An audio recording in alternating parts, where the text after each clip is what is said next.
you very much.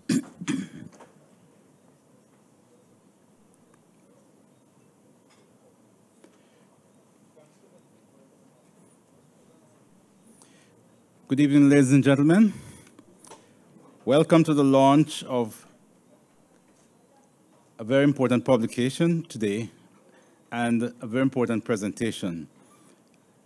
Welcome to CaPRI's launch of Transparency, Growth and Transformation, Unleashing the Power of Open Government Data. If that's not the seminar you were intended to be at, you can leave now. But I think you should stay because this is a very important topic for everyone to be a part of. My name is Wesley Hughes, a director, recently appointed director of CaPRI and a member of the board. And I'm here to welcome you first and foremost to this presentation tonight.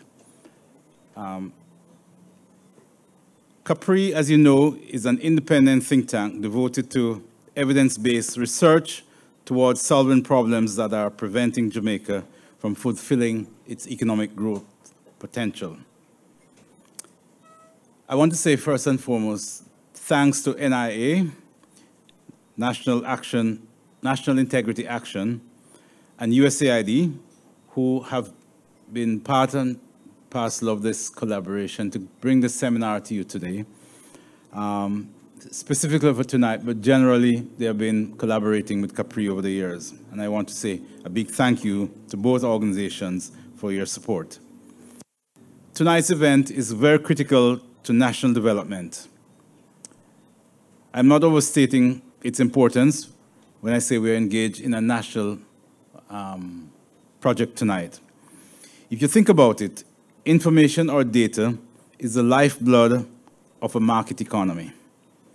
If people do not have access to good data and good information on a timely basis, they will make suboptimal decisions.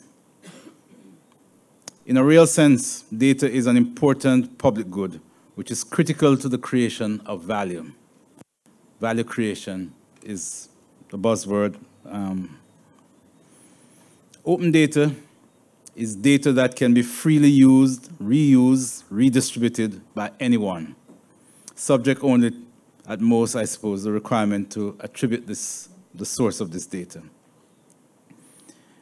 Over the years, open government data has been a philosophy which is now being concretized into policy.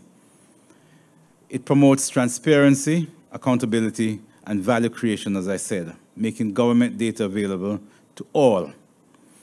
Public bodies produce a lot of data, and in my days as a head of Planning Institute, deputy governor at the Central Bank, head of JBI Research and Data Generating Unit, and as financial secretary, I would have been responsible for overseeing the people who generate and produce a lot of data for public use. And that has been a calling for me in a sense, because I genuinely believe that we need to have a lot of data available freely and openly to everyone so you can make good decisions, you can do good research and try to solve problems. The outcome for tonight is that you will get information and understanding of what is open government data. Knowledge about what we are doing in Jamaica and what we need to do for the future, and what we need to do to make data more readily available and how we can utilize this data better to create value and improve our lives.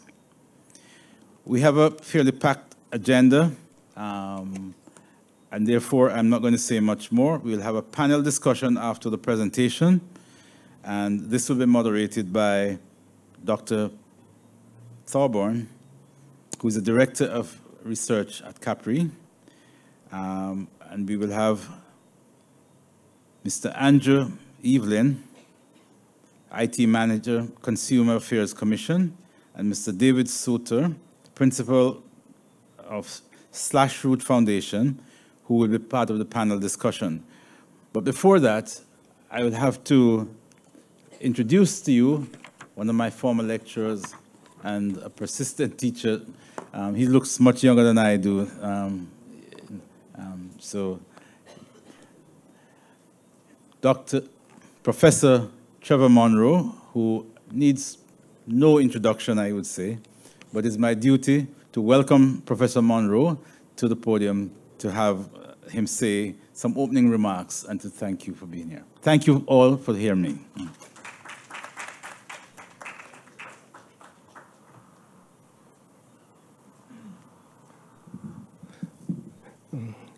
Thank you so much, Wesley, my former student in whom I'm well pleased.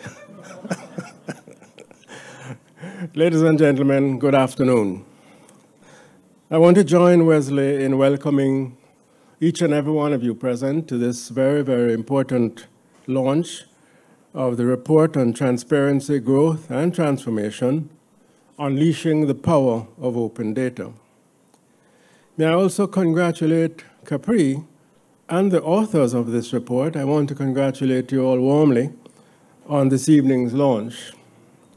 CaPRI, as you may know, and if you don't, I'll let you know, is one of 5 different entities which have received each a sub-award from National Integrity Action. The others being the Women's Research Outreach Center, ROC, the Youth Crime Watch Jamaica, the Major Organized Crime and Anti-Corruption Agency, MOCA, and the Council of Voluntary Social Services.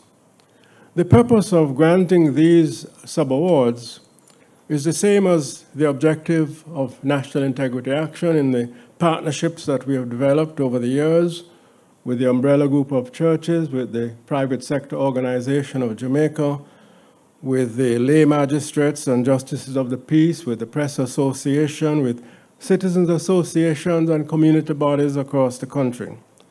It's the same as our objective in sponsorships of training our young people and our students, the secondary and tertiary institutions, and of course our justice sector officials. And that purpose is very simple. It is to contribute to the establishment of a network, ultimately a social movement for integrity, a social movement for integrity and for good governance. Because without integrity and without good governance, as you will learn later on, there can be no growth nor transformation that is substantial, and there can neither be sustainable progress nor prosperity for that matter. Towards these objectives, we are very pleased with CaPRI and the contribution which they've been making. This afternoon's report, I should let you know, is the third, or rather the second, of 4 under the partnership with NIA. The third, on tax compliance, is to be launched on October the 22nd, a very, very important report.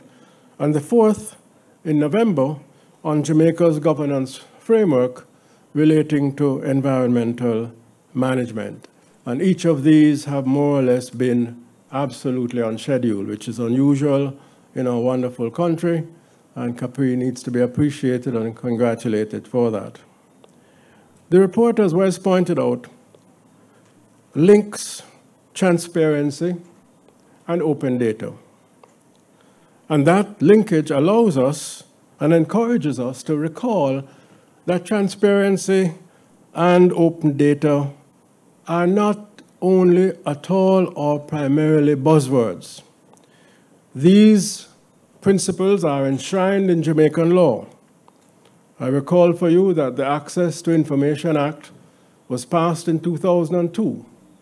And in the Act itself, you will see it stated that transparency, along with government accountability and public participation in decision-making, are fundamental principles underlying Jamaica's constitutional democracy.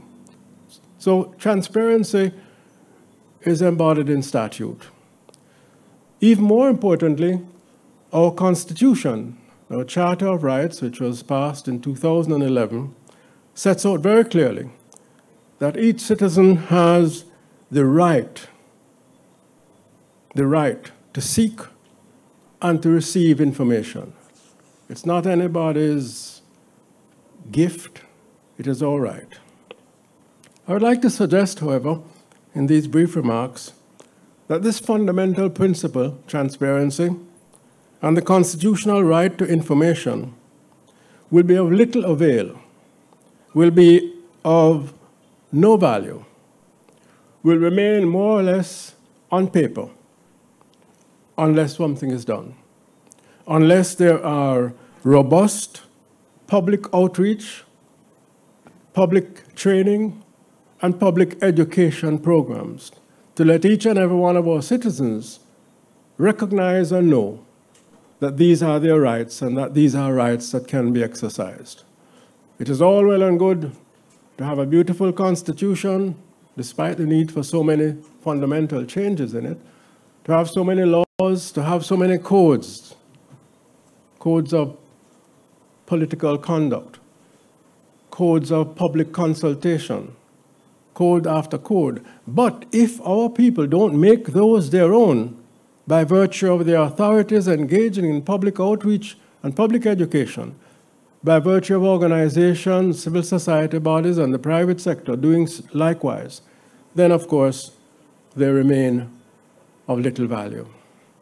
And my own observation, looking at the extent to which the Access to Information Act is being used, is that there's a significant need for public education in the utilization of that legislation.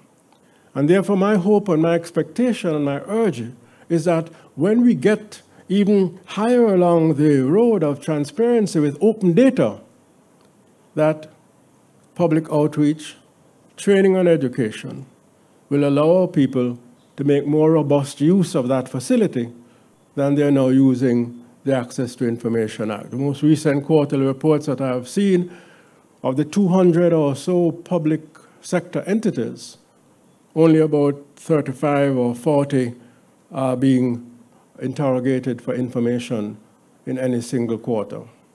That is not adequate. That needs to be improved. And the improvement can only come if we do the outreach, if we do the public education, and encourage citizen engagement. And I'm looking forward to this report this afternoon because I'm sure that it will raise such issues and allow a meaningful conversation, not only on this occasion, but in the days and weeks and months to come. Thank you very much.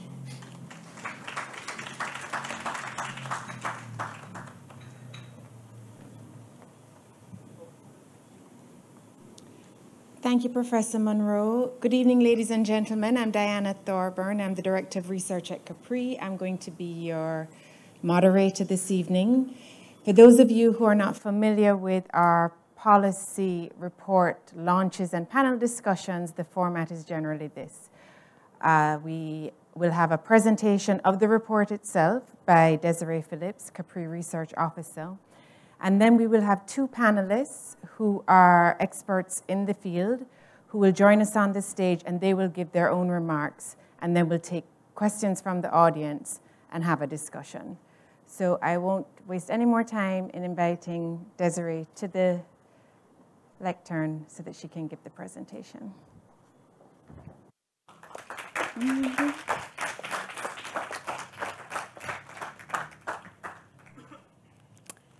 Good evening, everyone. Thanks, Diana.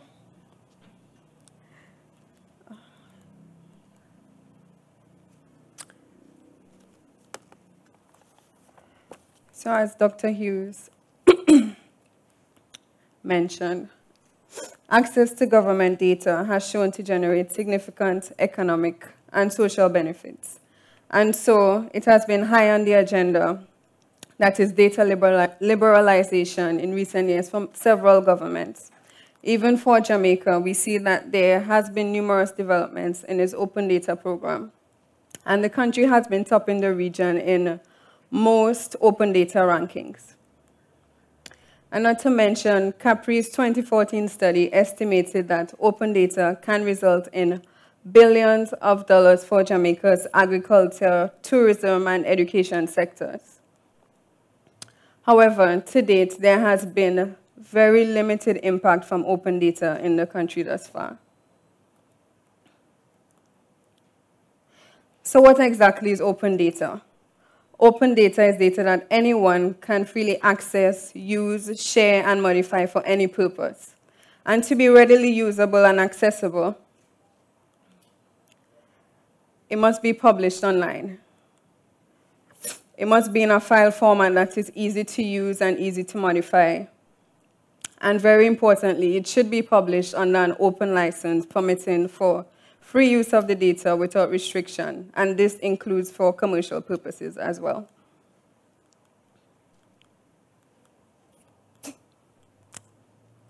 So how does open data differ from access to information? Well, as Professor Monroe pointed out, their aims are aligned. They both seek to offer more transparency and foster growth in the society. However, access to information emphasizes the obligation of government to respond to data requests, while open data takes a more proactive approach in terms of its default position is to publish all non-sensitive data for all to use. So there's no need to send in a request, as automatically the data is published once available.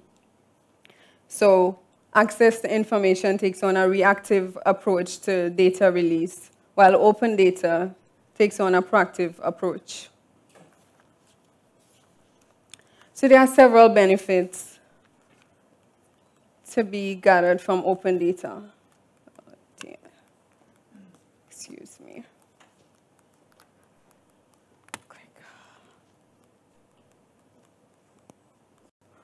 I'm sorry. Technical.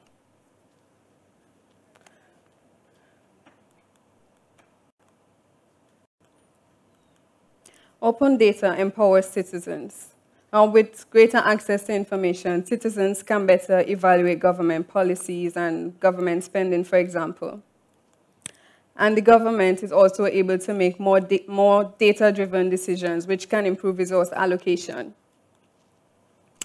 Our data can reveal trends and patterns and relationships that can help us to solve many issues in society. And with more data, companies can know who their customers are, get more information about their customers, and identify new product ideas and business opportunities. So let's look at some of the examples where open data has added value. And we start with Brazil. So more than a decade ago, Brazil launched an open budget portal where it publishes detailed data sets on government spending. And this includes government credit card spending as well. So following the launch of its open budget portal was a massive public engagement campaign. So this included TV ads, competitions in schools, regular training programs to raise awareness on the open budget portal, as well as to show members of the public how the portal can be used. So following this, the portal became a point of reference for members of the public, especially journalists. And as a result, it led to an exposure of the abuse of public funds, even leading to the resignation of a government minister who charged $30,000 of personal spending on his official government credit card. So overall, the rising scrutiny resulted in a 25% reduction in government spending on the credit cards.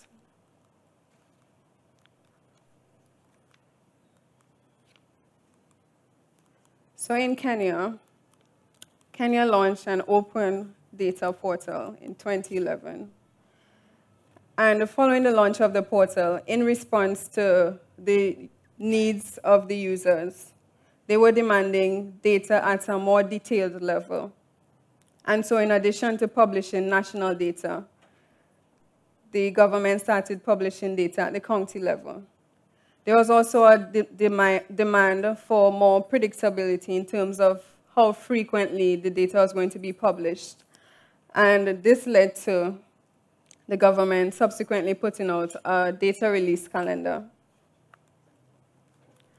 Also acknowledging that there was low data literacy across the population, the government collaborated with the World Bank and other stakeholders to host an intensive data training program for users across the broad spectrum of the population.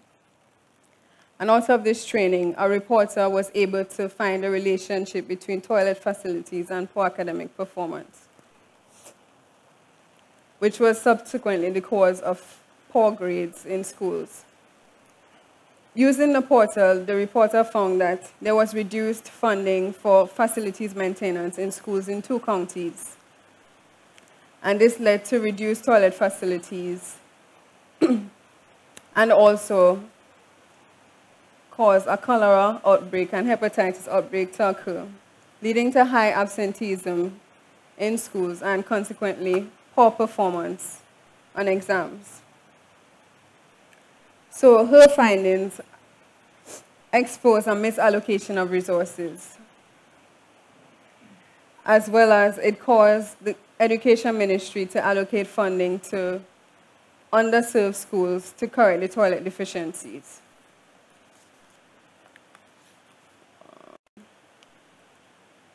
In the USA, in a predominantly African-American neighborhood called Coal Run in the city of Zanesville, Ohio, residents were able to use public water billing data and GIS mapping data to show a pattern of racial discrimination in the distribution of water throughout the city. Now, residents of the Coal Run neighborhood, which is a predominantly African-American neighborhood, are represented by the black houses in the map. And the blue line represents the water distribution throughout the city. So this is evident that they are actually cut off from the water distribution throughout the city. So using this illustration, it led to a successful lawsuit against the city where the residents, in addition to being connected to the city's water line, received millions of dollars in compensation.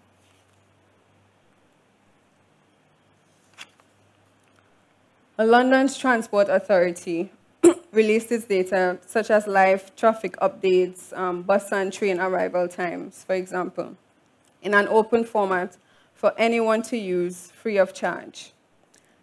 And in addition to greater convenience for travelers, it propelled innovation and created significant business opportunities. As today, over 600 apps are powered by TfL data, which is used by almost half of all Londoners.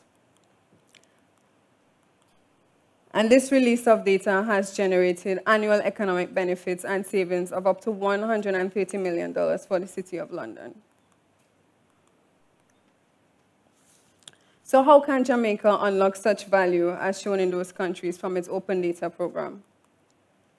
Well, on the supply side, it starts with high-quality data. Data should be published and released in a timely manner. It should be in a readily usable format, and most importantly, it should be relevant to its user base.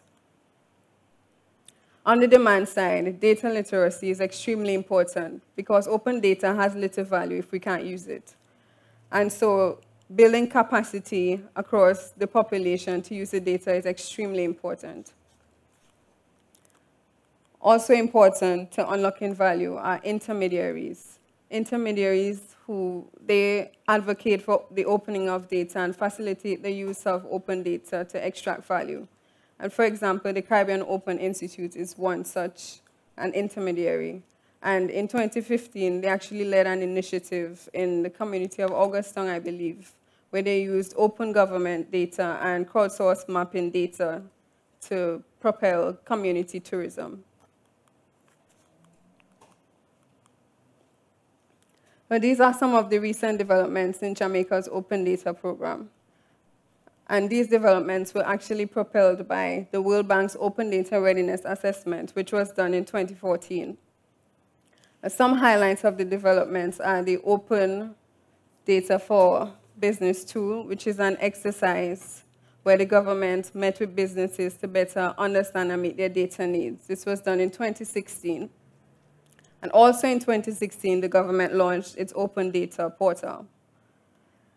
The following year, the Data Protection Bill was tabled in the Lower House, and earlier this year, the government collaborated with other stakeholders to launch an open data bootcamp which was a 3-day workshop.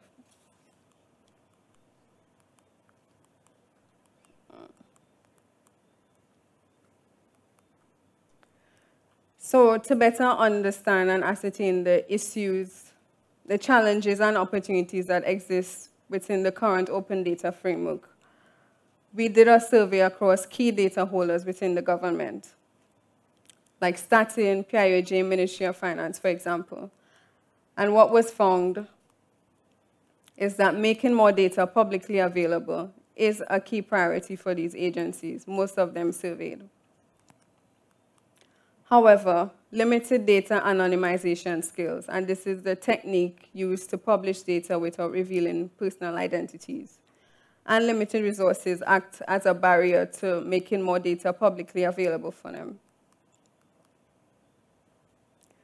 Also found was the absence of a common procedure to protect sensitive data across the various government agencies, as most of them tend to rely on their own in-house protocol to do this. Also, a key finding was that the government is one of the main requesters of its own data. We also surveyed some key users across Jamaica, and we found that the open data portal was hardly used to obtain government data.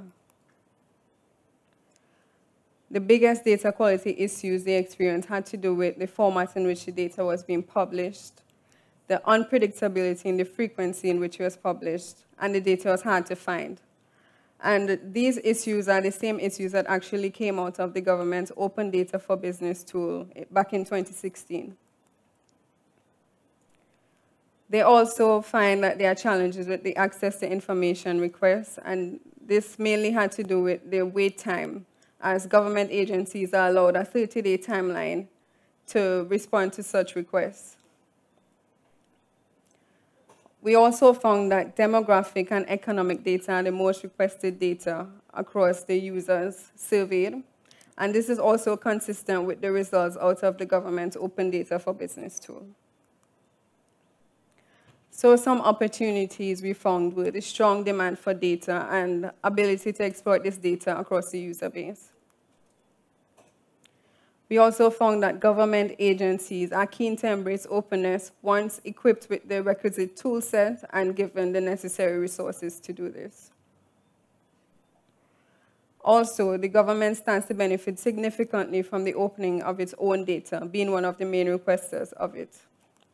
Challenges had to do with data quality issues, limitations of the access to information, and lack of standardized guidelines and training for data protection across agencies, as this actually limits the types and volume of data that can be made available to the public. So moving forward, the government should repeal the archaic Official Secrets Act. Or the Secret Act engenders fear and secrecy around data for public servants, and so undermines the proactive disclosure of data.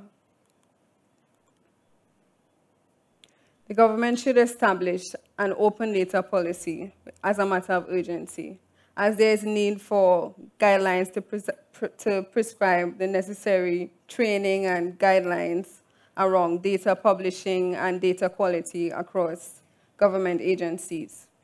Also, an open data policy would act to minimize any loss of momentum within the open data program that can occur with the changing of political administrations.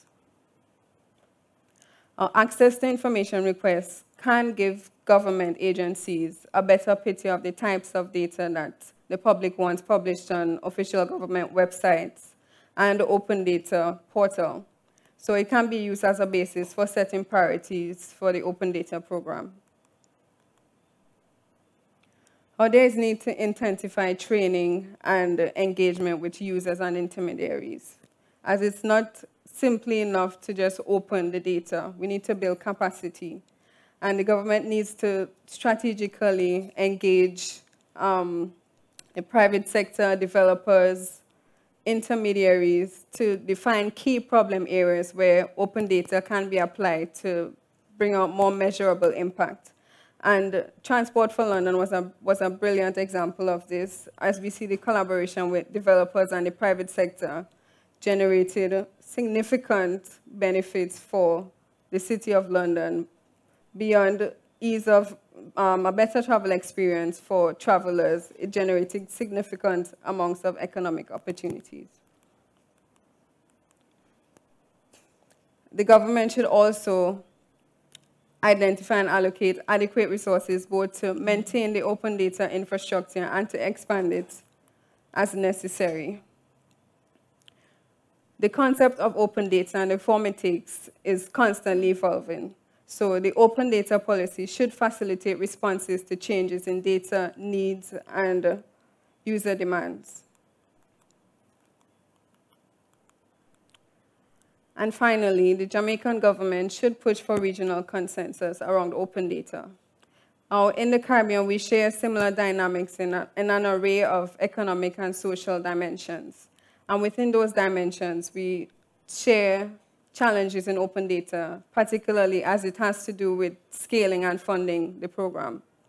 And so the region and Jamaica can benefit from pooling its resources together and sharing of best practices to propel both the individual open data programs and a common open data program for the region. And given Jamaica's stance as a leader in the region, the country is well poised to bring the key actors across the region together to formulate a consensus around open data. Thank you.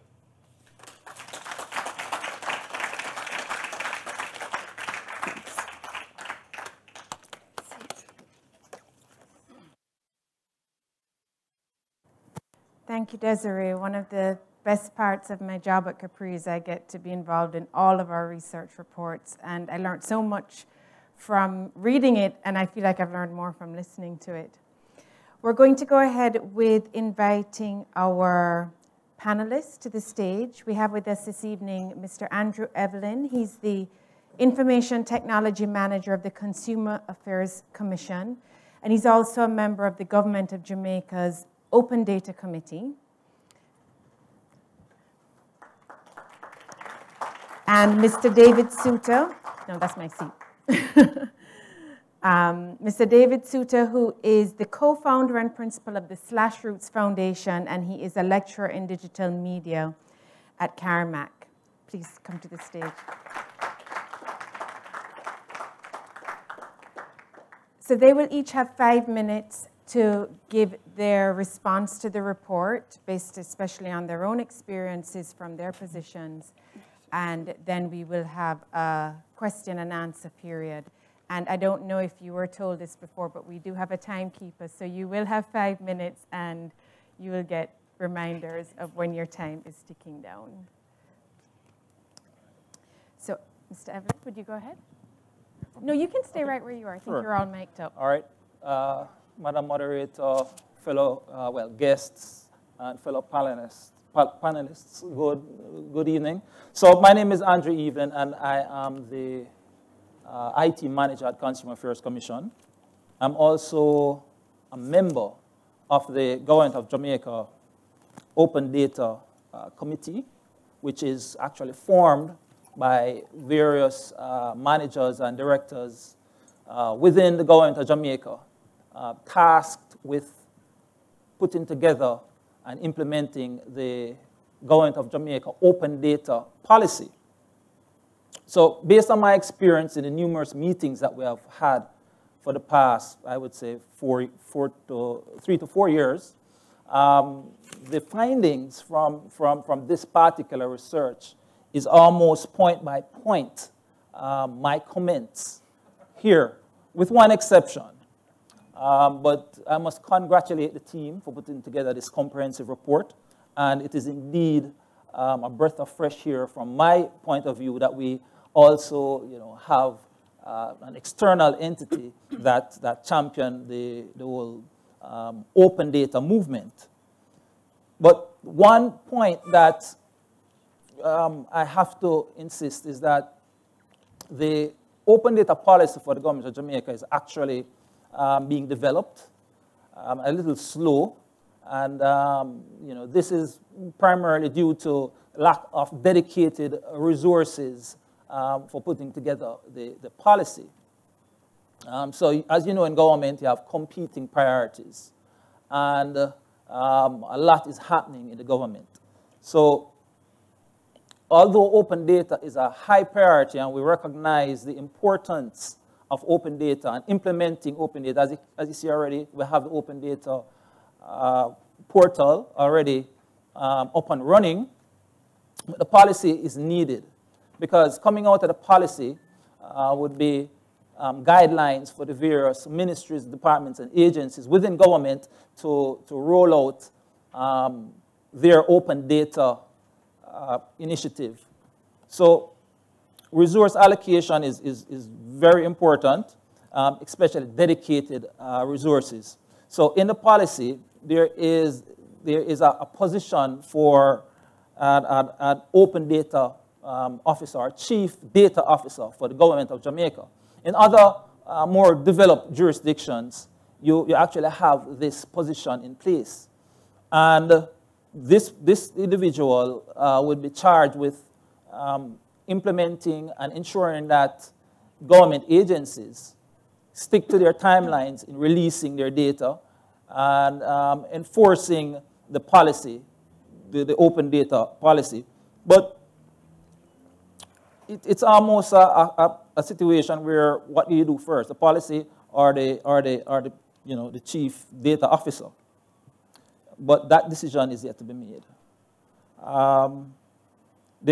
So finalizing the open data policy is crucial, and it's currently work in progress.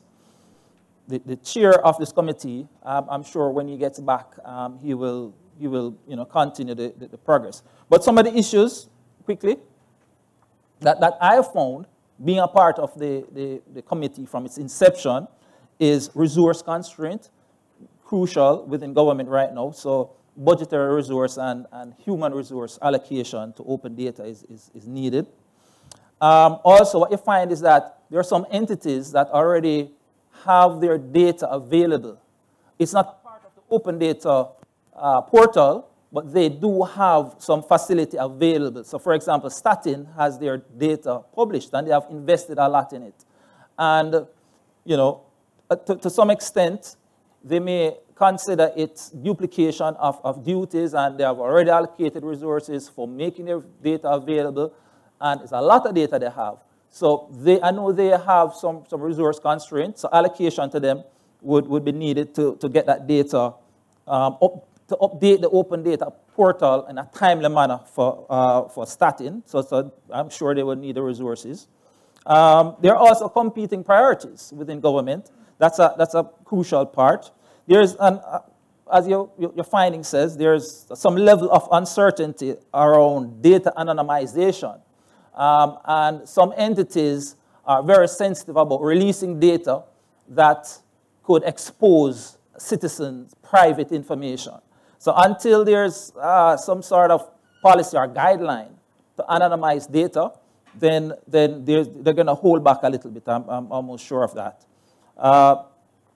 There's some conflict. There's a weak, what I find currently, there's a weak uptake of the current data that we have available. So at the Consumer Affairs Commission, we have been pushing our data, which is consumer prices data, for a number of years now. And we have some great tools available on our website. But I'm not hearing from from journalists or that our data is not being published in a timely manner, even though sometimes we might have a month lapse in getting the data up. You'd expect a journalist to call to say, well, the data is not refreshed. Not getting that. So it suggests to me that our journalistic community is not using the data as much as they should, and it's some really good data. The other thing is, as I said before, budget allocation is very important, to getting this up and running. So one of the things that we discuss in our committee meetings is to have the uploading of data automated, so that you don't necessarily have to have somebody sitting there uploading data on a regular basis, but that process flow is automated for some entities who can actually do it. So that we actually discuss in our meetings. The other thing, in wrapping up, is the lack of innovation or innovative business model for our developers. So we work with developers. I personally work with developers from time to time, and one of them, some years ago, actually developed a really cool app using our petrol prices. It's called Fuel Finder. And one of the challenges they had was to come up with a good business model so that it could be a sustaining business. So they weren't able to come up with a good business model, so they didn't continue on. So there's some business incubation for developers that would be certainly helpful from a policy standpoint. And that's pretty much it. But just to let you know that a lot of work has already been done. You know, the open data portal is up and running, and it's free to use by all. So I encourage you to check it out, data.gov.jm. Data.gov.jm. Open data portal for the Jamaica government. Okay, all right. Thank you, Mr. Evelyn. And Mr. Suter, would you give us a 5-minute response to the CaPRI report? Sure. Hello? Yeah. Okay. So, good evening, everyone. My name is David Suter. I'm one of the founders at Slash Roots. Hello?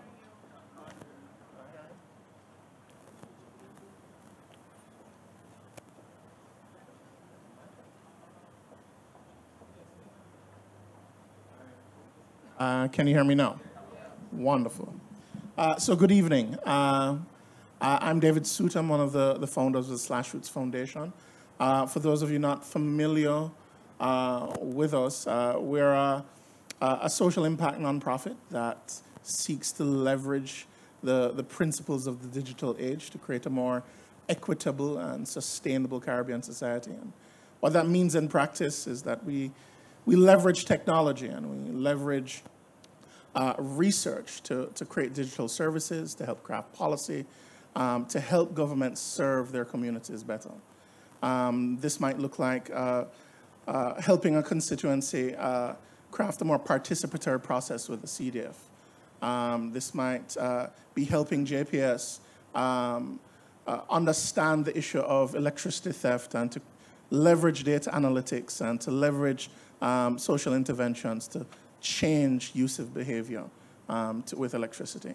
Much of the work that we do is centered around data, specifically open data. We're one of the founding members of the Caribbean Open Institute. And through that, we've hosted for the better part of the last decade a regional conference on open data and hackathon to foster innovation around open data. And you know, and currently and most recently, as mentioned by Ms. Phillips, we have, with other stakeholders, hosted a data boot camp during the summer, and we continue to engage with the wider developer community and with public servants with a monthly data meetup on the last Thursday of every month. You're all invited, where we look at the data sets published on the Open Data Portal, and we encourage the development of solutions to problems within your communities and your agencies and your ministries. On the report, I think the report does a very thorough job at articulating the timeline of the development of open data over the last decade. And so between 2012 and 2016, Jamaica has acted as a forerunner within the region, starting with the initial conversations around the region's open data being held here in Kingston. And then after that, the first Developing the Caribbean Conference shortly after. But since then, we have seen a somewhat of a stagnation with the development of open data, not just here in Jamaica, but in the region overall. And while there are some important milestones, like the launch of our open data portal, St. Lucia's open data policy that was recently implemented, as well as Jamaica's intent to join the OGP, the Open Government Partnership, there is a lack of follow-through or creating tangible benefits to this process. Oh, wow, 2 minutes. So let me speed up. And so while, yes, as Andrew has mentioned, while it is a priority, I think it's the issue of prioritization, we can dig a little bit deeper there in that the government has many priorities. And I think open data can be articulated as a vehicle to achieving those priorities and those goals. And civil society has a role to play in supporting and using the narrative of open data and the tools that it provides to achieve these goals. And many public servants that we talk to are very much interested in the publication of open data. And yes, this could be considered, the good governance perspective, but many of them also are afraid of the implications of that publishing. And you see this with the Access to Information Act as well, in that they don't necessarily know what the data is going to be used for, and they're a bit afraid. There's issues of quality of data, as you mentioned, with gaps and the timeliness of that data. And in some cases, the agencies themselves are not using their own data, and so the idea that this data will be useful to others is, a bit foreign to them. And so, when we think about how do we make, data a priority, the open data policy, as mentioned, is a good first step to that, but we also have to think about that policy as part of a much larger framework of data governance, of good data governance, in how data is collected, stored, used, and shared. And the Open Data Policy, the Data Protection Act, the Access to Information Act are all parts of this larger framework. And this idea of a larger framework was tabled at the Joint Select Committee by the Jamaica Bar Association in looking at how this framework can inform how even government agencies share data amongst themselves. And I'm sure as most public servants in the room can articulate that, it's sometimes difficult to get data from another ministry. They'll charge for it. There might be delays in getting access to it. And so, as you mentioned, I'm going to be really, really quick. When we think about sharing of data, there needs to be that underlying infrastructure that reduces the friction for that sharing.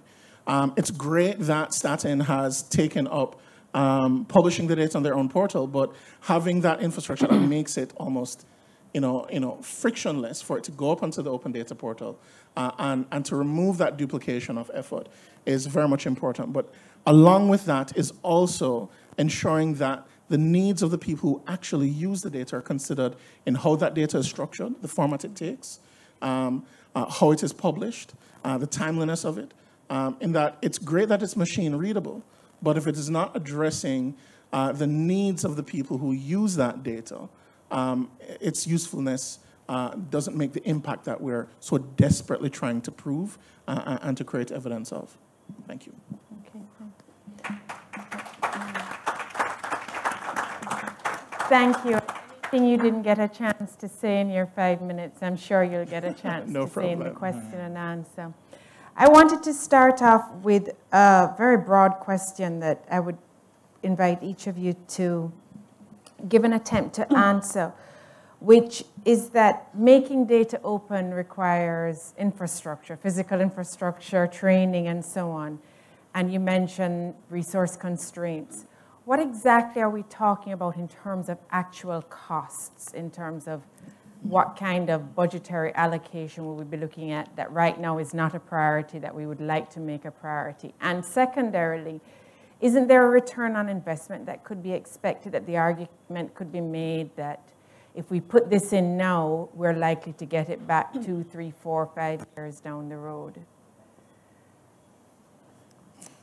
All right, so I'll take that question.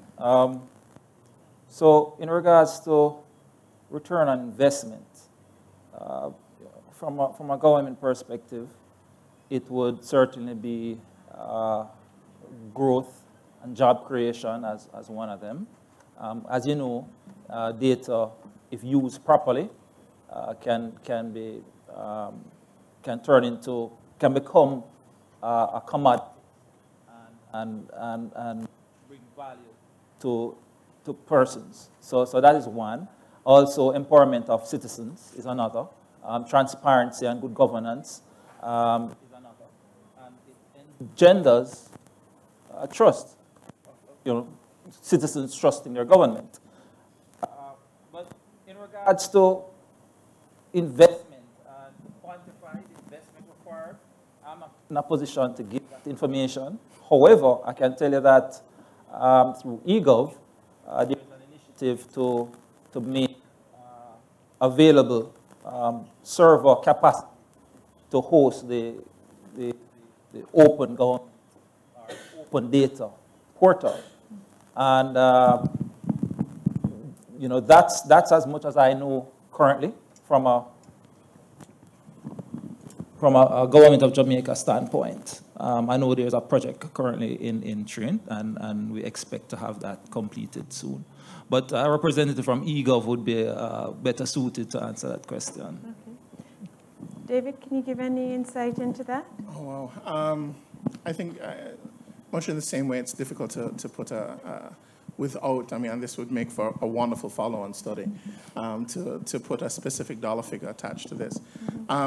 One of the things that, in our own work with, for example, RADA in the Ministry of Agriculture, much of the underlying infrastructure, data infrastructure that they had, they developed themselves with the tools and the licenses that they had available to them. And I think within that context, within that resource constraint environment, they made a significant amount of progress. I think where the gaps are, it's how that data and how that data infrastructure, regardless if it's built in-house or it's acquired externally, fits within that larger ecosystem. And I think if we don't necessarily have that structure in place, there is very much the chance that we will, spend money in unnecessary in building infrastructure that duplicates effort, as well as if it is that we don't design it in a way that meets the needs of the people that use it, that we'll be spending a great deal of resources in publishing data that no one uses. And so I think if we are looking at the cost of open data, we also have to look at how do we implement it in the smartest or most efficient way possible. Desiree, did that come up at all in the research? Yes, and I agree with David in terms of making sure that what is out there is best suited for the users. One way that they can actually reduce the funding for open data is to prioritize the data sets that are released. And as I mentioned, access to information requests can help to do this because it gives you a better idea of what people want published, so you can focus your resources on getting those types of data sets out as opposed to just trying to publish everything when people might not want certain things out there. Yeah. So, I think we have a question from the audience.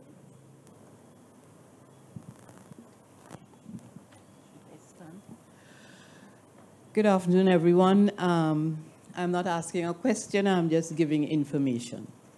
In 1992, the government of Jamaica, after the one aspect of its comprehensive land policy was prepared, decided that we would set up a National Land Information Council of Jamaica, which dealt with GIS. Well, it wasn't called GIS in those days, but this council really included almost everybody, about 60 government agencies. And up to a few years ago, there were over 850 data sets available.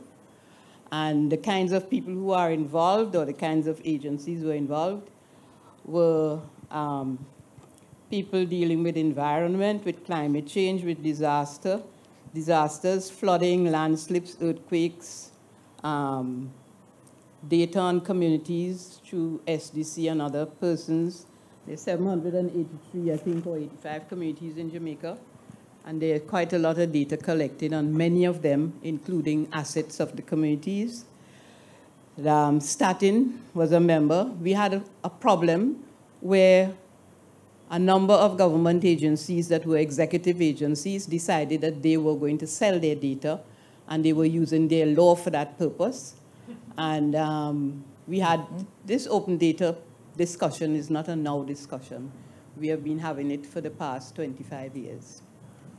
We were one of the first councils in the world, long before Europe, which set up Inspire in 2004, and we were considered pioneers in setting up a variety of activities. We dealt with standards, data standards, mapping standards, and also metadata standards, which were all approved by the Cabinet of Jamaica, and all those government agencies are supposed every year to report to the Cabinet twice a year on their metadata standards activities that they have carried out, because there was a lot of, as you would imagine, oranges and apples that could be compared when they should not. We have the people dealing with works, traffic, a lot of data on traffic, transportation, road network, suitability and capability of land, land use, proposed land use, water, geological and mining data, hydrological data, airports, ports, you name it, it was there. The council met for 24 years, once a month, except in December. And we exchanged ideas about what people were doing, the kind of research we were doing. And we did carry out a few years ago when we were getting an enterprise license from ESRI, which is the largest software company for GIS in the world. We did look at benefits to be derived from sharing data and using data, what people would gain from having the license, which was, I think this is the third year of the license, it's a 4-year license. And it was publicly said the license was unlimited data for all our agencies. And many of them have taken, the license cost us $2-point-something million, and already agencies have gotten over $30 million worth of software and use of the ESRI platform and a number of things. We have collected data on satellite imagery for the entire Jamaica, 1 in 4,000. And some of them with DTM, digital terrain modeling. That means you can do heighting, you can see everything, you can see where all the spotted areas are. I mean, we have a lot of data. And the figure I called about 800 and something, that was a few years ago. Since the availability of all this software, many more data sets have been established. And I want to mention one of the first things we did was to set up a training facility, because there were very few people doing GIS in those days, and that facility still exists. We don't have hundreds of people or thousands of people in Jamaica has gotten certificates. They are not official certificates. We have tried to link with the university or UTEC or somebody to do it, or with the University Council of Jamaica, but it hasn't yet been done. Okay, I also want to mention... Thank you so much for your input. I think there is actually a question out of this, which is, if we have all this data and all this money has been spent, why are we here talking about this now? But I have to tell you that one of the things that we benefited from was that government of Jamaica has a lot of expertise, but everybody is working in their own silo. What we did was pull everybody together when we wanted to develop our standards, so we could look at all the existing ones, whether it was ISO or the federal, what you call it, of the United States, etc., and determine that what it is that we had, what we wanted. We also set up one of the first countries to set up 13 virtual reference stations across Jamaica, so we could have more accurate, centimeter accuracy GPS information from using GPS machine. And I am a bit astonished that none of this is even mentioned in the report. I guess maybe you were more looking at, but I mean, PIOJ was a member. Of course, you know, everybody likes to mash up anything that is working. So they now have... Can we give them a chance to say so they what now it have is a that board they would like to respond which is to all not the of this same as what said? was before. Yes. Yes. I have said Quite a lot. Okay, So, well, from a government perspective, that to me, it pretty much sounds like one entity who you did a pretty good job, but as one entity, this is a government-wide initiative. The open data government-wide. 60 government agencies. 60 government agencies. So it's Okay. one agency. Okay. And the expertise, we train people using our own expertise locally because we didn't have the money to hire people. So we trained each other and we even set up a geographic information Wow. program So- in schools, and we trained people in over 150 schools, and they have been trained in 54 Right. Sound like, to me, amazing job was done. And, well, it's news to me, certainly, I can tell you that much. I guess they didn't call it open data back in those days, but it sounds like a lot of work was done. And you should certainly get in touch with the open data team. I was a part of the team. Oh, Mr. Wow. Suter, would you like to, Interesting. to respond to this? We did documents on open data, which spurred the ministry to start taking it seriously for not only data that could be related to land, which is more than 80% of data is any kind of data, but we also wanted that it should be wider. And the Ministry of the Technology, I don't know what it's called, they in fact were members of our committee. wow. I mean, Thank you for I that. think that there are two really large issues that come out of that. I mean, one, when we talk about an open data policy or a data policy, or data governance across government, not just how we share it, but how we store it, and how do we know as a government how much data we have, and what of that data, how it is structured, of that data, what is useful to outside sources as well as internal partners, so that we can determine how to share it internally and externally. But I also think when we talk about the sharing of that data, you raised a very good point. The ramifications of open data on executive agencies that use that data as a source of income.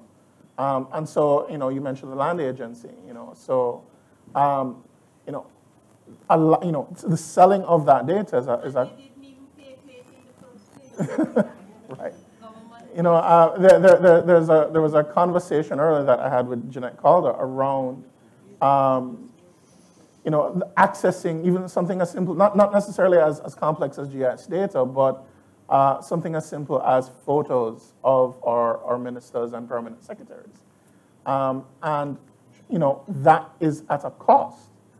If you want access to a photo of an elected official or of a permanent secretary official, you have to pay for that. And so it brings up the larger discussion now of if data is the new oil and if data should be open by default, what does that mean as far as the cost and the implications to those agencies that charge for that data? Mm-hmm. So, Desiree, did you come across any of this earlier work that had been done? Well, what I would like to say is that open data is just going further than what has come before it. Similar to access to information, it is an extension of the freedom of information and access to information movement. Just goes a bit further. So previously, you would have had just access to information where government allowed us to request and obtain the information if we wanted it. But now open data goes further to say, okay, we are just putting it out there and you can choose to use it or not.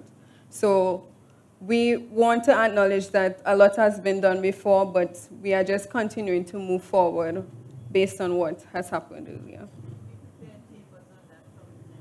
Okay. Okay. All right. We had Omar, you had a question? Yes.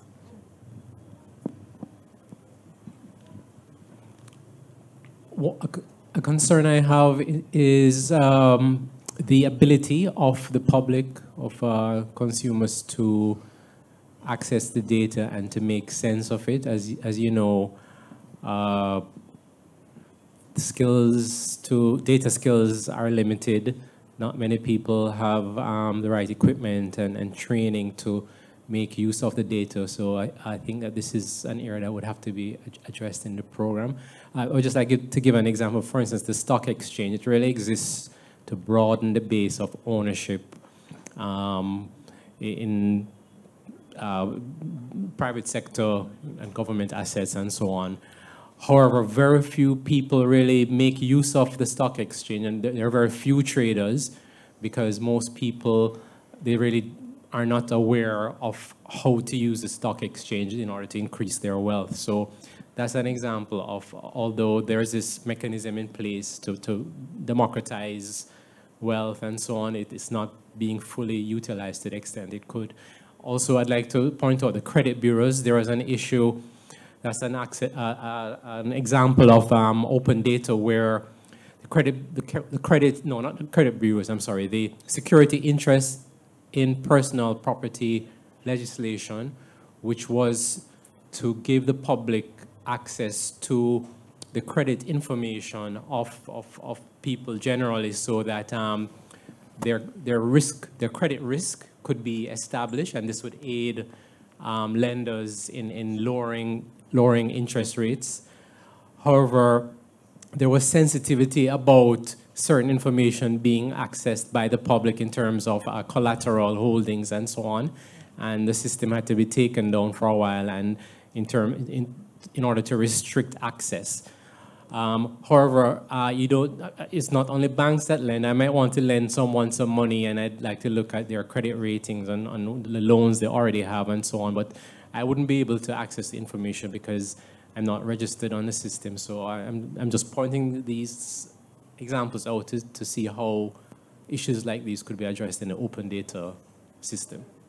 Yeah, well, I think one of the things that Omar is bringing up, and I think this is one of the sensitivities that people automatically have, is my personal information going to be out there? And I think that has to be, especially if we're going to be building public support, that has to be one of the questions that is dealt with in a very clear and transparent way. And I don't think Desiree mentioned it in the report, but in Brazil, they had an issue where too much information of public officials was being divulged, and they had to roll it back. So I was wondering if you can just speak to what Omar said in the broader context of the question of people's personal information. Can I take this quickly? So data anonymization is crucial to open data for it to be, one, accepted by the ministries, agencies, and department for them to put out the data. There currently is no standard, and that is one of the things that we're working on from the Open Data Committee standpoint. The other point you raised in regards to persons not understanding the data, you're right. The data currently on the Open Data website is pretty much rows and columns. There are, however, tools on the Open Data website that allows you to kind of get some insight from the data, create a chart or graph, or do some sort of mapping, geographical location of the data. But it's not well developed. We, however, are reliant on the developers like Slashroot to come up with ingenious applications, innovative applications that will just explode the data in front of the consumers or the citizens to give them greater insight so that they can touch and feel the data and they can get crucial information from it. From a government standpoint, we do try, as I pointed out earlier. It is a serious resource constraint. I can speak for the Consumer Affairs Commission. We happen to have some good resources in-house, and we have created an app, a web app, that allows you to get really good information about petrol prices over the years. And you'll actually see like a heat map of where in Jamaica is the highest price, is a concentration of high-price gas station versus lower-price gas station. Things like that. But we're just one MDA. The others might not have the sort of resources. So we do rely on the adoption of our data by developers. Thank you. I mean, there are a great deal of issues in all of that. One, on anonymization, I think we will also have to look at anonymization within the context of a small nation or a small island state. A few months ago, I was having a conversation with the Prime Minister of Antigua and Barbuda around what disclosure of public assets of elected official means within its context. Within the context of a population of a few million people, disclosing your assets doesn't necessarily mean the same thing as he was articulating, as versus a nation of a population of a few tens of thousands. And so also what that means, depending on the type of data set that you're disclosing, how that anonymization takes place, you have to look at how that, even with that level of anonymization, can you then, because of the small population sample, trace back to that person? There's also levels of access within open data.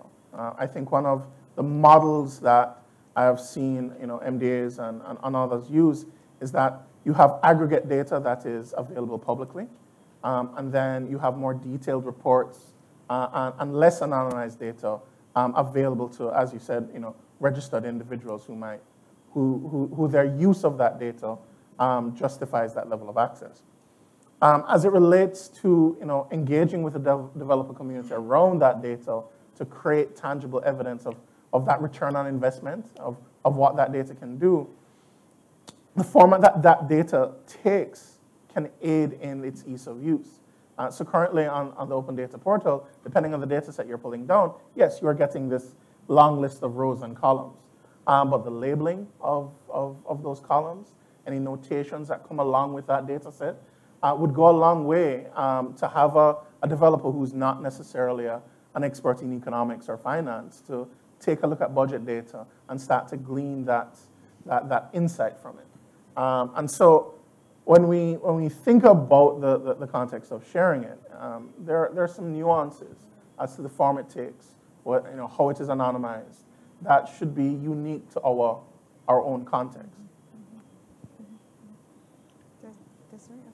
I want to know when they're going to create an app which is going to tell me where the traffic is. Because I heard her say that we have all these, data sources and GIS, and I would even pay for that. Google currently doing it now. Yeah. Google Maps. But that can tell you in real time where the traffic is? Yeah, on my way here. Okay, well, since I'm a techno dunce, you need to actually make an easy app but for me to figure that out. You raise a good point in that data literacy, I think, is very much core, and as well as digital literacy. That a lot of these tools, a lot of this data is there, but as you have said, in citing the example of Brazil, the releasing of this data has to go part and parcel with a public awareness campaign, a data literacy campaign to educate and to build the capacity, not just of the specialized users like, of journalists, which is very much, of course, needed, but also the general public so that they can draw that value and that insight out of the data. Right, pretty good point. The use of the data is crucial, especially by journalists, because once they start to pull out the insights out of that data and cite the source of the data, I think the public will start to recognize the usefulness of the open data platform that we will currently have. But to get there, education is crucial, and facilitating training sessions with journalists is also important. I know in my organization, we have plans to have some workshops with journalists in the near future to get our data out, because for what I'm seeing currently coming out of our data product, I'm sure some stories can be written about, some good stories can be written about the insight that we have currently. So, good point.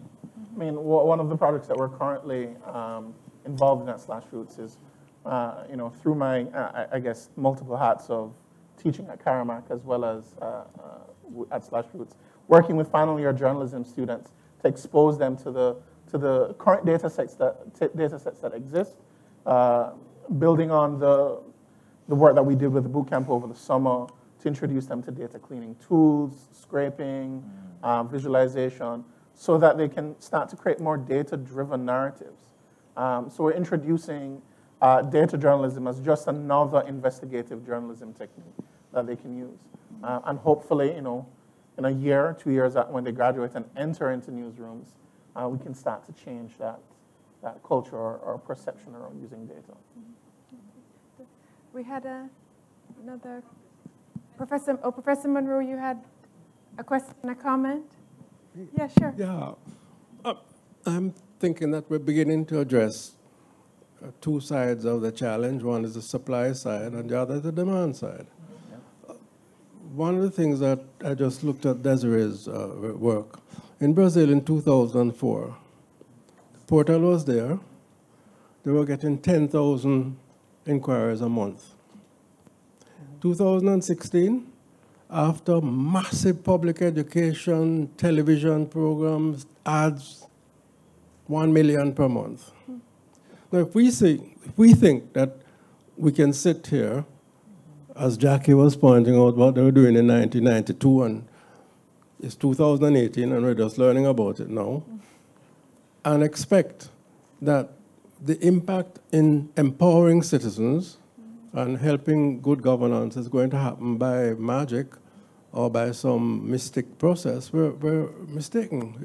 We have to create the demand. And also on the supply side, there are 191 public sector entities, each of them obligated by law to publish and make available in the Parliament and elsewhere an annual report which includes all the data, what they have spent, what they haven't spent, what they spent it on, and so on. Last time I checked, only 163 had done so. And only 37 of the 163 were in accordance with the legislation to do it on time. So you have a supply side, it's not sensitive data. National Works Agency, Solid Waste Management, the first time Solid Waste Management, which deals with our garbage, was up to date in their annual report was last month. They were lagging 8 years behind. So I think we need to address the supply side. The ministries, departments, and agencies need to be made to live up to the legislative requirements even before they live up to more advanced requirements. They need to be able to run at champs before them go to Olympics, first of all. And secondly, on the demand side, I'm really encouraged to hear what Andrew is saying about the stuff at the Consumer Affairs Commission, because tomorrow morning I'm going to be going on, because if all of that data is there, which I'm learning about for the first time, telling us where prices, where the best gas stations, and so on and so forth, and we don't know, then it's of no use except to the people in the Consumer Affairs Commission. So I think there's a big challenge that we can address and will address once we know it exists, that there's more data there. Work permits, which countries get how many work permits every year, that's a line. We get all kinds of discussion about entertainers being given facilities on the hotels, foreign entertainers, the workers on the road outside, so many from different nationalities, but the data is there. Without even the open data proposals that you're making. It's in the annual report of the Ministry of Labor and Social Security. So we need to encourage our suppliers of the data to be up to date even with what they are now obliged to do under the law, or to be prosecuted if they're not. And secondly, our citizens to be more aware and to demand the kind of available information that would allow them to make evidence-based decisions and representations. Dr. Hughes, you wanted to say? Yeah. Just one comment. In 1992, Jackie DaCosta, you may not know her, she's a national asset, a Caribbean asset, not just in her memory, but the work that she has done over these many years. In 1992, I faced a similar situation in terms of data. many of you here would not recall, but the private sector was complaining bitterly that they didn't have enough information about what was happening in the economy. There was doubts about the figures, and there was always this debate about growth and economic data. And a decision was taken that if we have liberalized the economy, then we have to liberalize the information flow to the private sector and the citizens as a whole. And a decision was taken to make data available across the public bodies, Bank of Jamaica, Ministry of Finance, PIOJ, Statin, on specific date, every quarter, or every month, etc. And that data was made available. Quality improved over time. We kept the timetable going. Today, I read the papers carefully and I listen to the radio to hear a complaint about lack of information and lack of knowledge about not knowing what is going on in the economy. That has disappeared completely because the data is there. The public sector generates a lot of information. And maybe the problem is we're trying to solve a problem that doesn't really exist. Maybe. I'm just throwing that out there, that people are aware of the data, it's there, and we may be designing some strategy to solve a particular problem which may not be there. I don't have an answer to that because I know we spend a lot of money, a lot of time, a lot of people are dedicated to getting information out there. Not just the Consumer Affairs Commission, but lots of other data, PIOJ, Statin, but we're not getting any feedback. And sometimes it's very lonely. You publish the ESSJ, tons of information, and there's no feedback. You almost feel like you are shouting and nobody's hearing you. So Professor Monroe mentioned the demand and the supply side issue. Maybe the supply is overwhelming the demand. Desiree, what do you think? Why is there this gap between all this data that exists and our inability to seeming inability to make use of it? Yeah, as I mentioned earlier, open data has no value if we can't use it. So in addition to having the skills to use it, we have to be aware that it is there and know where to find it. And I think these are the issues that come across. During my study, that's what I found. People find it difficult to find the data that they would like to have. And they also weren't aware, many people weren't aware that a portal actually existed. So we could see that there's a disconnect in terms of the information is just put out and they just expect people to find out about it somehow. But public engagement goes hand in hand with the launch of these new investments. I mean, I think too, how both of you have described or articulated the gap that exists in both the demand and the supply side. On the supply side, yes, a lot of these ministries, departments, and agencies struggle to publish or keep up to date in their publishing of the data that they are generating. And they already have the mechanisms in place to generate that data. So the question that I posit is, how can this now current push for open data help to bridge that gap? So when we talk about data infrastructure, it doesn't just have to stop at the sharing of that data. Can we assist and make the collection and the storing and the use of data internally within these agencies more efficient through the system that will also share it to the public and to the wider government? And then on the supply side, much as how we can take the approach of in the push to open data to sit down and to do an accurate assessment of how to help government agencies use and publish their data. Can we have similar conversations now with the users of our data? How best can we make this available so that it's available? How best can we package it so that there is an ease of use? It's trivial or near trivial to use the data in the form that you're receiving it. So yes, the data exists, or the data is being generated, and it's that gap might be in how that data is, or how efficient that data is being pushed to be accessed, and then how efficient it is being packaged so that it can be used and found by the people who need it the most. So let me just quickly, to address this issue, from my point of view, as a member of the Open Data Committee, crucial items. One, we need to implement the policy, as we pointed out earlier.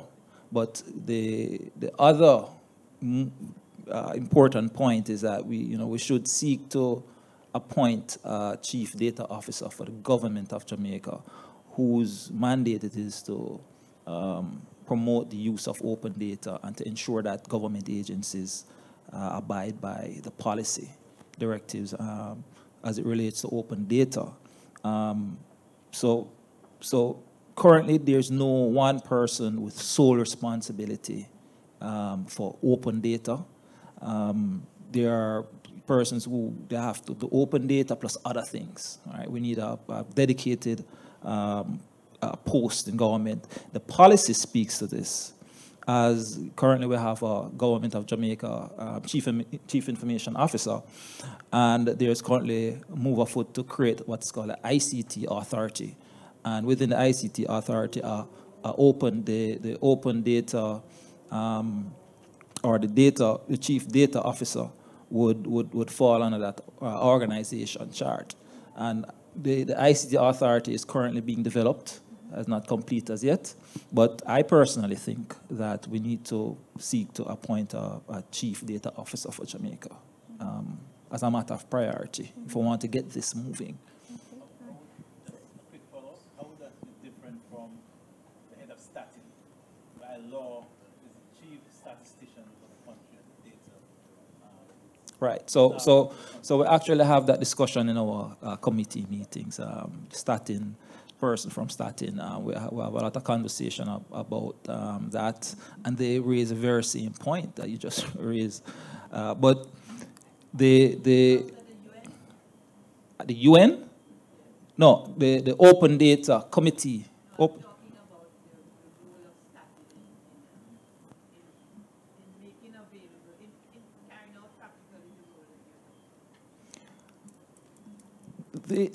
Well, statin, they have.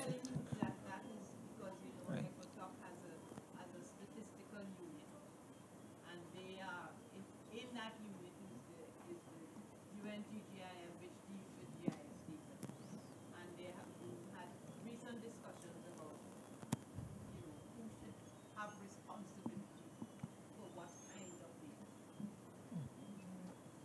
So, but statin is would currently contribute. There will be a data whole and will contribute to the open data initiative for the government of Jamaica.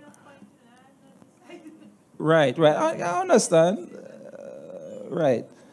So once we have the policy in place and that position in place, I'm sure we'll see a big difference in open data growing in Jamaica, the usage of it.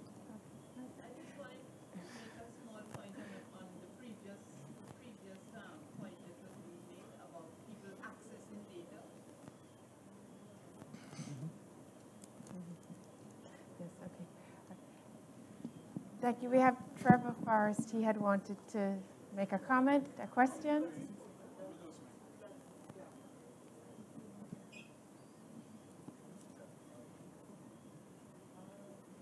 Yeah, I just wanted to make some very quick points because there are a lot of questions here. But since I'm divested of certain responsibilities, I'm just going to be very frank about certain things. The issue of home data is a little more complex than we would like to think it is. First of all, let me address something that Dr. Monroe said. When we're talking about supply and demand and awareness, the government of Jamaica does a terrible job in making the public aware of anything. Okay, so that's the first thing. Because the minute you try to make people aware, then you have inquiries on what you're spending money to make people aware about. All right, so that's one thing. The next thing that we have to pay attention to is people do not see and have not been told or shown the value of data. So we're clueless on that. When we did the home data boot camp, I mean, David can tell you how many journalists showed up. Okay, he can answer that. The value of data is not known, and we have not done a good job of educating people as to the value of data so that they get sufficiently excited about using it. The next thing we have to understand is that we're visual people. So when you show people rows and columns of numbers, it's gibberish. It makes absolutely no sense to them.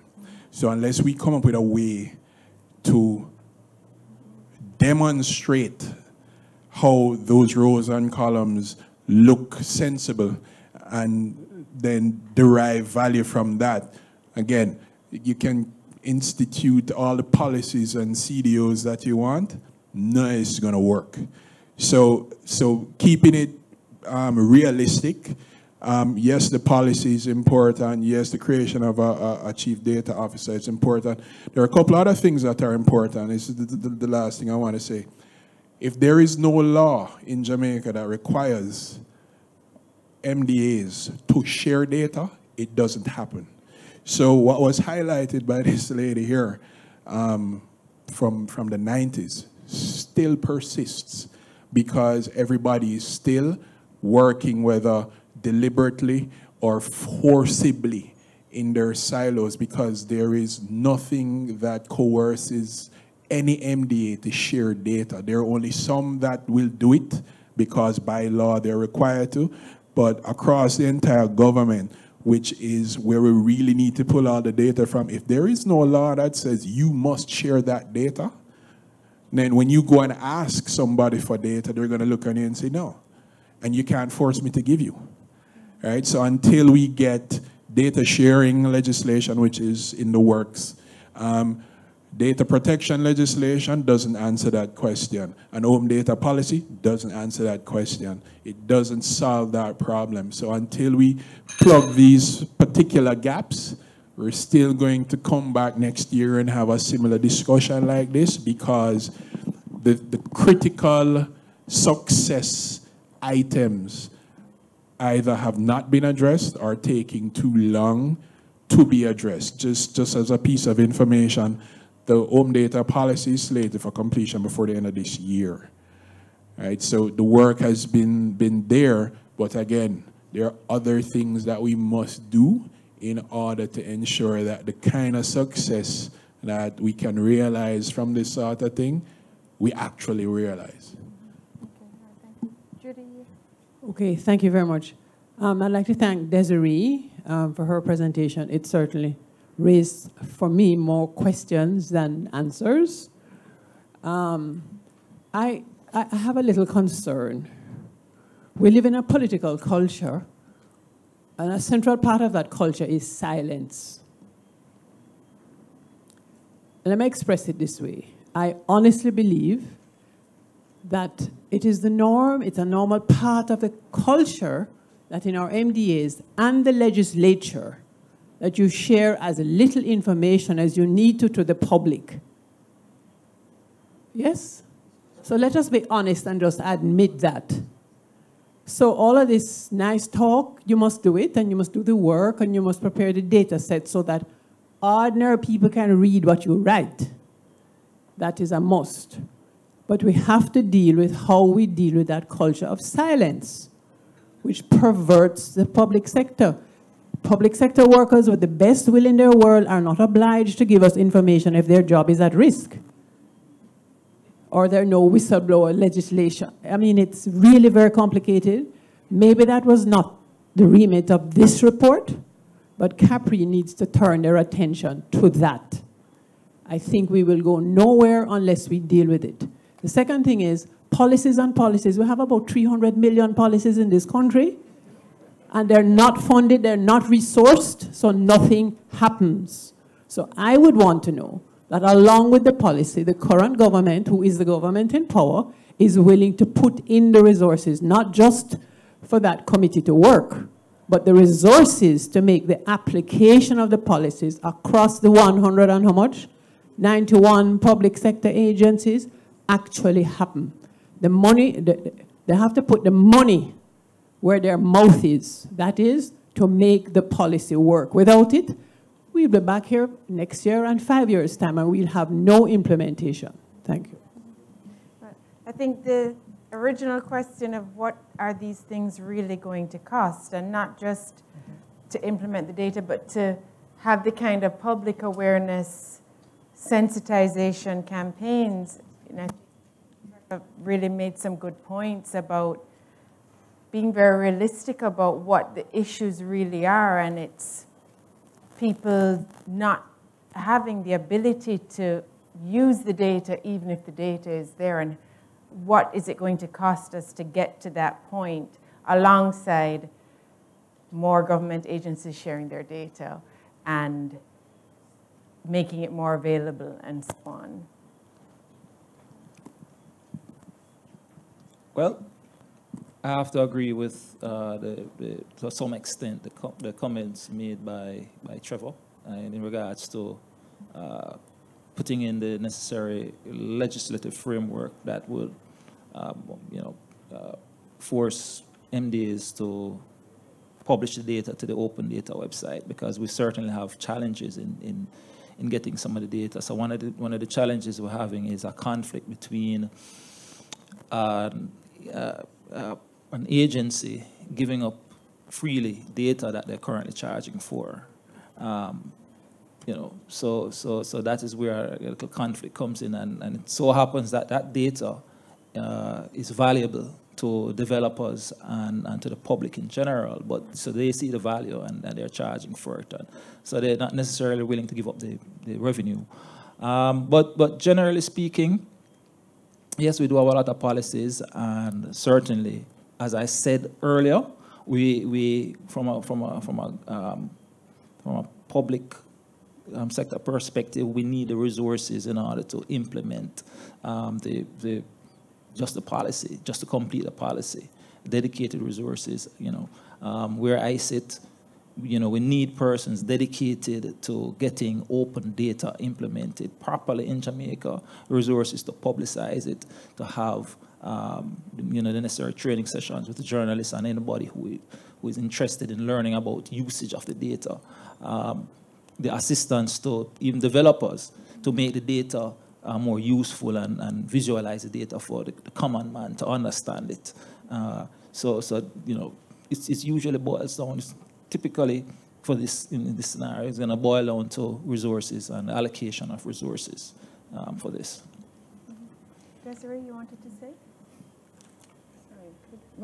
Had you wanted to respond to what Trevor or Judith had said about being realistic about what the real issues are? Trevor. I agree with Trevor.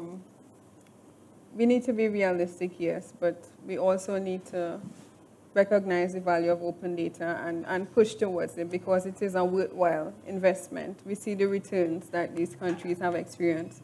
So despite, all the challenges and the funding issues that could occur, I think we should thrust towards it, because it can be a worthwhile investment. David, you wanted to say? I think the issue of allocation of resources, towards, realizing those benefits is, of course, an issue.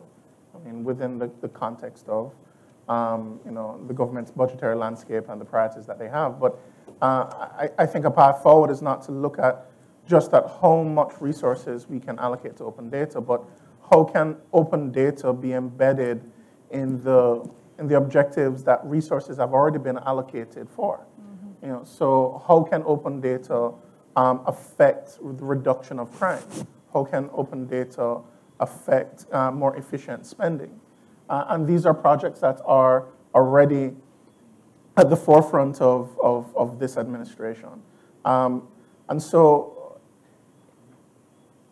but that's only half of it. And I think one of the things that Trevor's articulated quite well is we also need to have tangible examples of how the use of open data to those ends, to those goals, is actually making a difference. And so creating that ecosystem that I think we've been talking about tonight around supporting the people who are going to be using that data, and ensuring that that use of data aligns with the goals that we've, as a government, as a nation, have already articulated our priorities, can lead to a more sustainable and more justifiable investment in open data.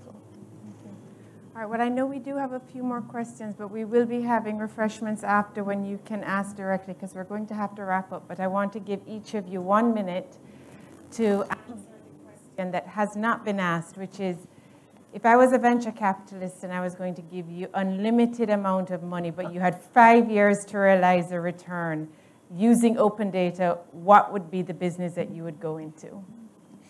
Oh, boy.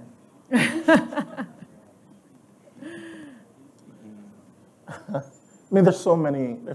Just give us one so that we can all leave here with some idea of something that we're going to do. I think I think it's already been mentioned in one of the examples, in this report.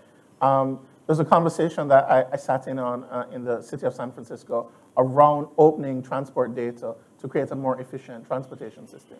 That organizations like JUTC, for example, don't necessarily have the resources and expertise to create their own app or to create their own systems that use that data to provide services to the general public. But by opening it up, you're able to empower all of the wider tech ecosystem to then compete to create a more efficient transport system.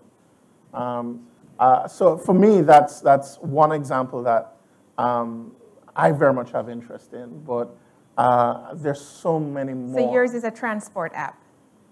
Yeah, I mean, okay. but there's a great example coming out of one of the data meetups on how to leverage the CSC data to create a grocery list app that calculates the cheapest grocery amount for. Oh, you're going to steal David's. You're going to steal Andrew's idea. So, Desiree, what's your business model? I was actually going to say the supermarket stuff. Where can I get goods cheaper? So an app that's going to show you yes, where you can get list by list, item by item, what I can get cheaper. Okay. But I think the Consumer Affairs has that for school books already, something like that. So from where we already have that on our website. Sorry, it's currently there. It already exists, but it's a web-based app, yeah. And most persons use a mobile device, so that would certainly be helpful. But from where I sit, so the application of open data for, as you mentioned earlier, if you're an investor and you profit, right? There are two types of usage that I see that would certainly be beneficial. One is current businesses utilizing open data in innovative ways to improve on their products. All right? So, for example,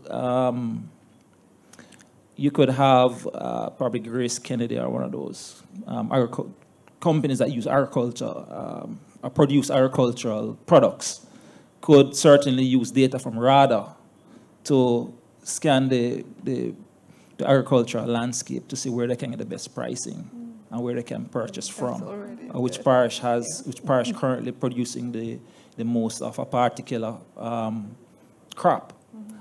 Things like that. Current businesses utilizing the data, because we're not really seeing that much, to be honest with you, even from a consumer affairs standpoint.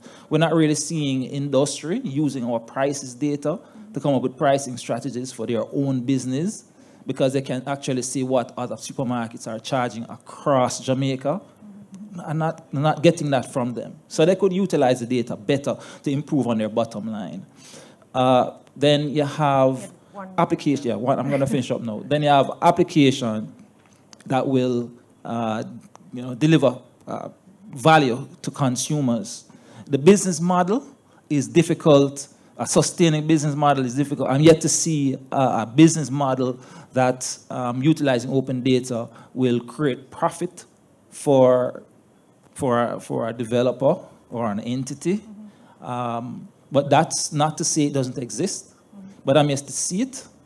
But the utilization of the data to deliver value to consumers is another example of a possible application that can be profitable. And I'm sure there are instances of it. Okay. But I'm putting my money with David because I want that transport app as well. Dr. Hughes, would you join us to give our closing remarks, please?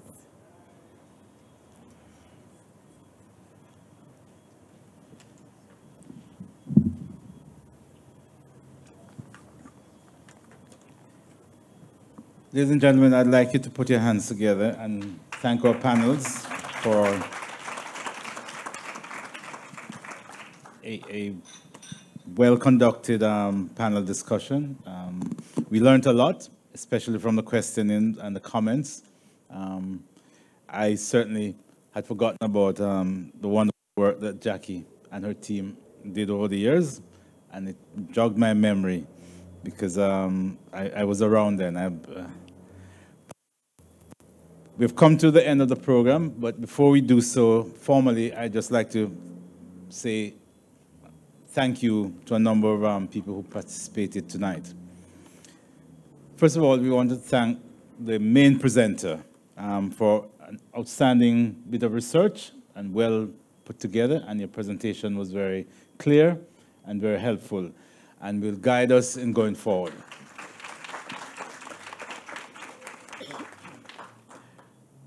And I hope the wish of this unleashing of the power of open data will be realized, and we'll get 600, 1,000 apps that will generate real value. Because at the end of the day, it's really the value that you create, not just in terms of money, but in terms of the well-being of the citizens that will make this all worthwhile. I also want to thank the other panelists, certainly our guest speaker, opening remarks rather, Professor Trevor Monroe, who gave us some very insightful comments. And it's clear to me that a special tax should be levied on Dr. Monroe by the public sector. He uses or utilizes more public data than anybody else in the country. And I think he gets greater value than he actually pays in taxes. So, but it's good to know that there's at least one person in the country who is utilizing and reading the material. And I want to thank you very much. It showed in the presentation. Thanks very much, Professor Monroe. Our other panelists, Mr. Andrew Evelyn, gave us some very useful insights and important information about what they're doing. And the data he's collecting and the data he's generating and making available can be of great value to the consumers.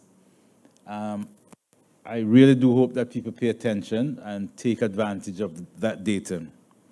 Of course, Mr. Suter, who is the gentleman who's going to make all of this happen in terms of new apps and help the generation of growth and prosperity.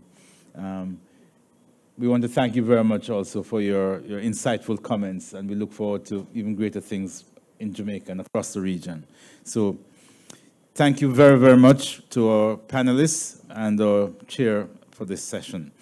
I want to thank again our sponsors, NIA and USAID. We said earlier, and I want to mention again, that they have been very, very supportive of CaPRI, and certainly for this session here today, we want to thank them especially. Just to let you know that CaPRI is, as you can see, very active. I was speaking to Dr. King rather, about the volume of presentations. And we're not complaining, but I think it's quite a lot in a very short, compressed period of time. And maybe that explains why we didn't have the 10,000 as we had in the last two presentations, which went by fairly recently. But two others are coming up. And Professor Monroe mentioned them briefly.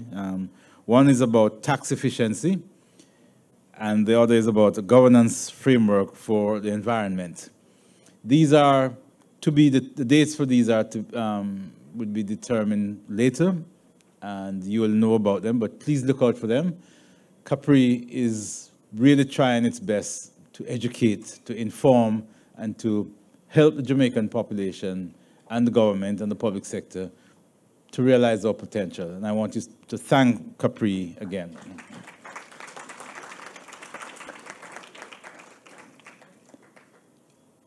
As you were told earlier, we usually serve refreshment, and across the left there will be refreshment served. So thank you all very much for coming out tonight. I know the traffic was very difficult getting here, and you have been a very good audience. So thank you, and we're going to reward you with refreshment. Thank you.